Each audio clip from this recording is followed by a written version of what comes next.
You talked a lot about, kind of what you've been able to do in New Hampshire that's been better than other states. You see, and that's a pretty dire picture. We could be here all day talking about that, frankly.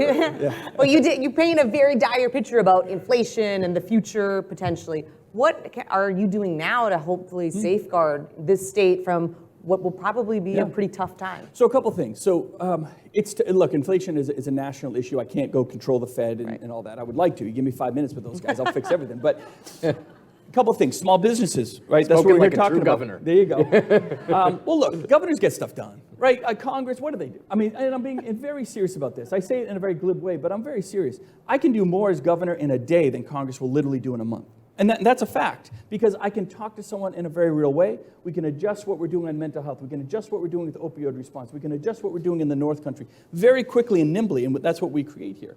But long term, when you look at inflation, we want small businesses first to pull together, give themselves stronger buying power, move themselves to the head of the line in terms of supply chain and cost, because that's where small businesses get hurt the most in an inflation and supply chain crisis. They can't get the steel. They can't get the product onto the shelves because they don't have the big buying power of the Walmarts or whatever it is. So you want to be able to have them pull together. Same with healthcare costs. So allowing that to happen.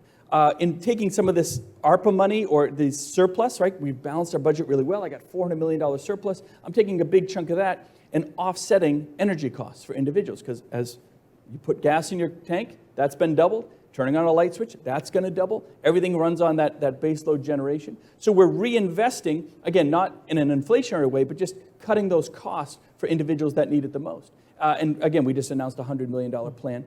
And then, again, still having some in reserve, so when the winter comes and when the fuel, I think the heating oil crisis of 2022, 2023 is going to be very real for this country.